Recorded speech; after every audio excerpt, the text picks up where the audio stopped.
27. Justification. In a very real sense, justification must be separated from psychology. It has to do with a legal fact rather than a feeling. Berkhoff has pointed out that the Hebrew word, hitzdik, means to declare judicially that one's state is in harmony with the law, Exodus 23:7, Deuteronomy 25:1, Proverbs 17:15, Isaiah 5:23. The New Testament word dikaio means to declare a person to be just. Berkhoff's exposition is so clear that he merits quoting in some detail. To justify in the scriptural sense of the word is to effect an objective relation, the state of righteousness, by a judicial sentence. This can be done in a twofold way. A, by bringing into account the actual subjective condition of a person to justify the just or the righteous, James 2:21, or B, by imputing to a person the righteousness of another, that is, by accounting him righteous, though he is inwardly unrighteous. The latter is the usual sense of justification in the New Testament. End quote. Regeneration is the renewing work within man which is effected by God's sovereign grace. Regeneration reveals itself in conversion and faith. Justification is the juridical aspect of salvation. Quote, Justification is a judicial act of God in which he declares, on the basis of the righteousness of Jesus Christ, that all the claims of the law are satisfied with respect to the sinner. It is unique in the application of the work of redemption, in that it is a judicial act of God, a declaration respecting the sinner. It is unique in the application of the work of redemption, in that it is a judicial act of God, a declaration respecting the sinner, and not an act or process of renewal such as regeneration, conversion, and sanctification. While it has respect to the sinner, it does not change his inner life. It doesn't affect his condition, but his state, and in that respect differs from all the other principal parts of the order of salvation. It involves the forgiveness of sins and restoration to divine favour. End quote.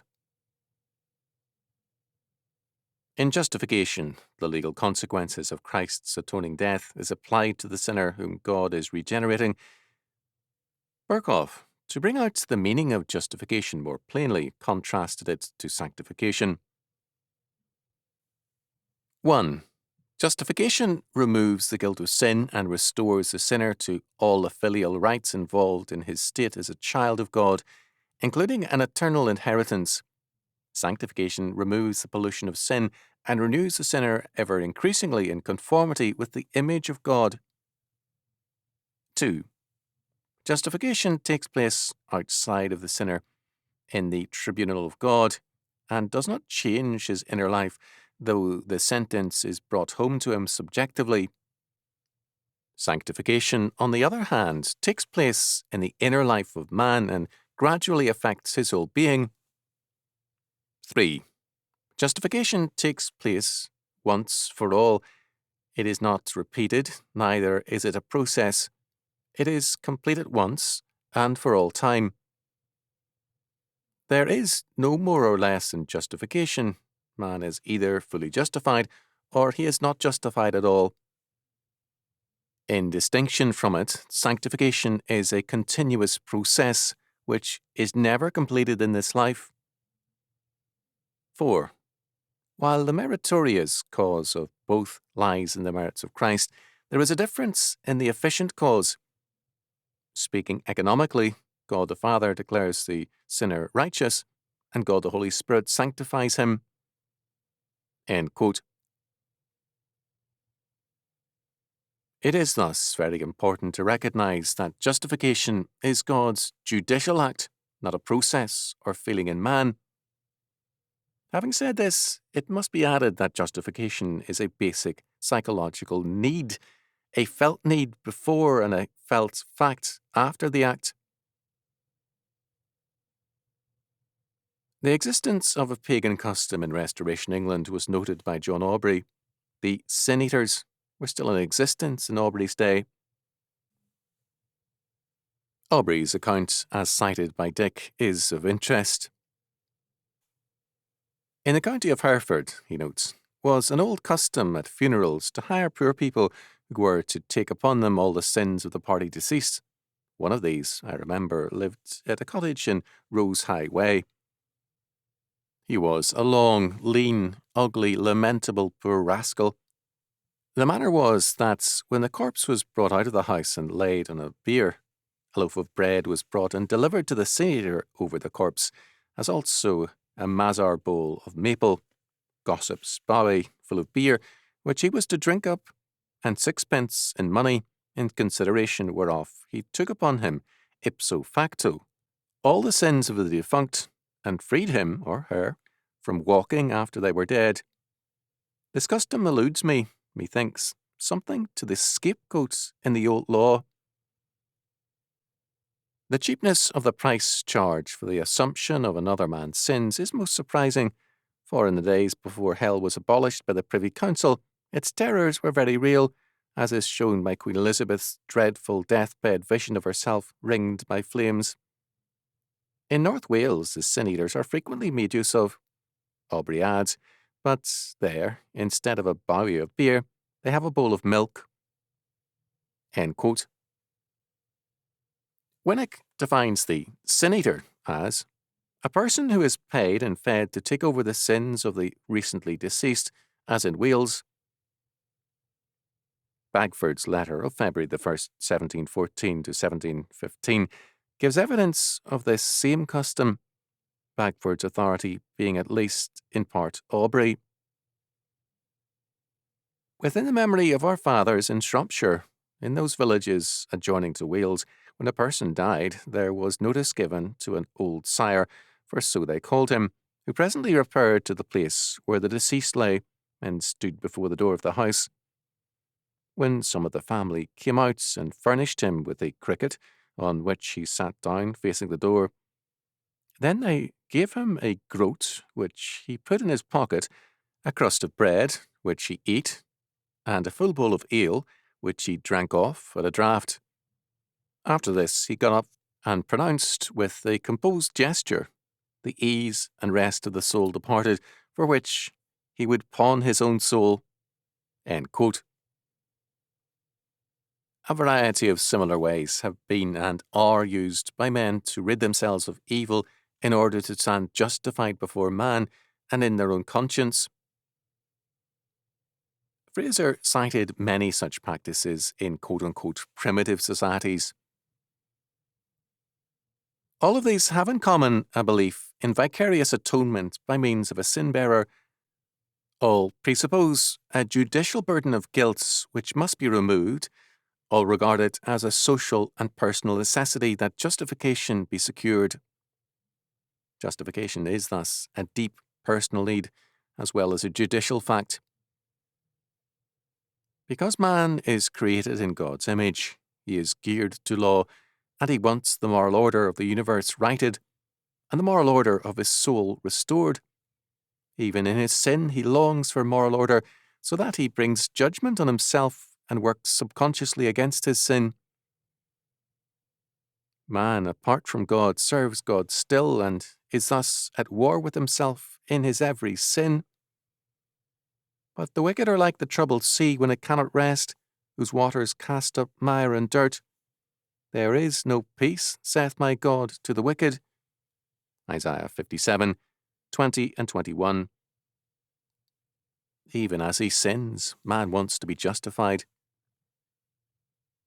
Bauman, in describing the events leading to World War I, cited the fact that every nation began its catalogue of self-justification even as it prepared for war.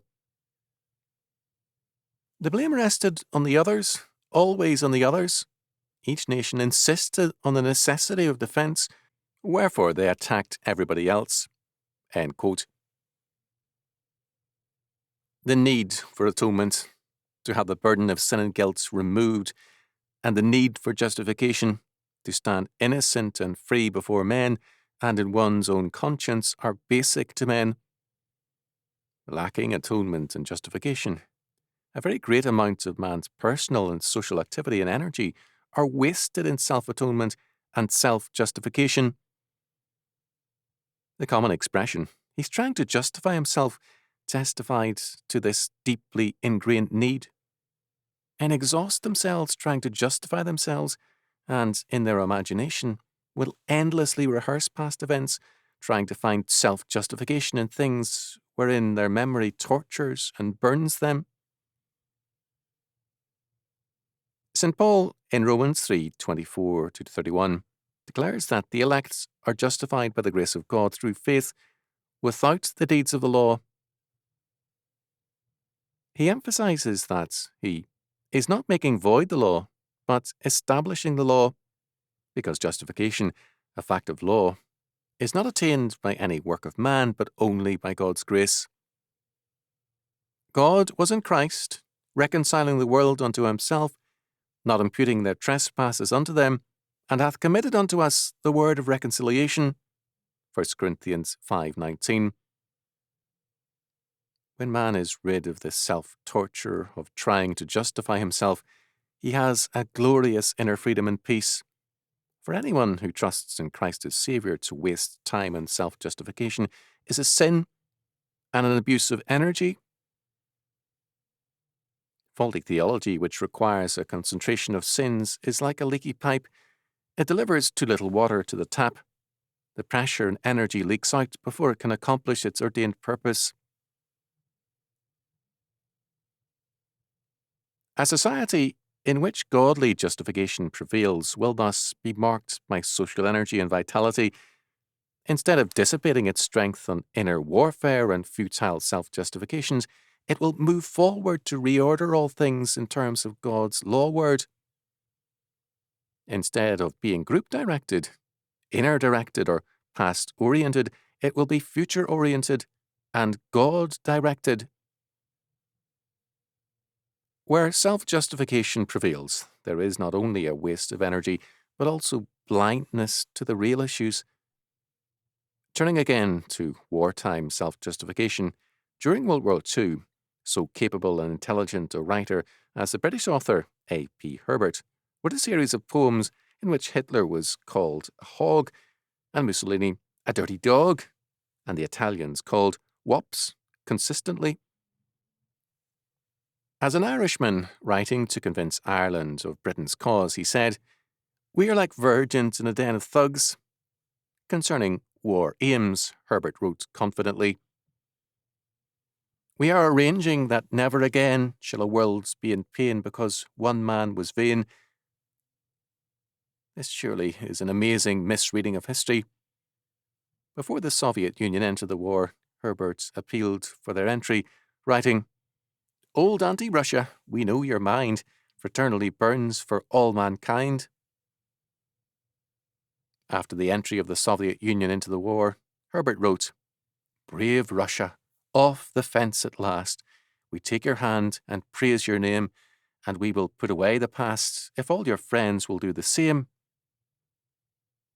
Hence, the self-justification is most naked. We will put away the past.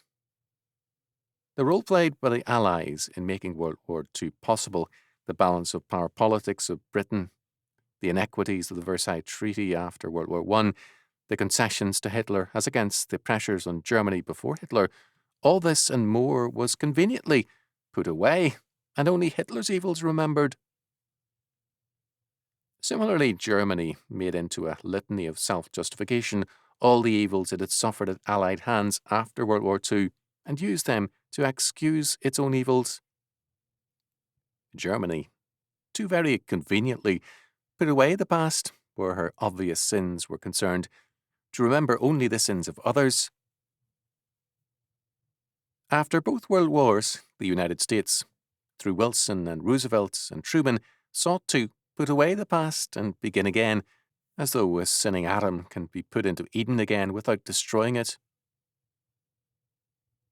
When men, in self-justification, put away the past in order to deny their sins or to bypass them, they also put away their future because they have ensured that their same sins, unacknowledged, will continue to govern their tomorrows as they did their yesterdays. The only difference between 1914 and 1971 is that the nations have become more adept at sinning and in self-justification. They remain blind as to consequences.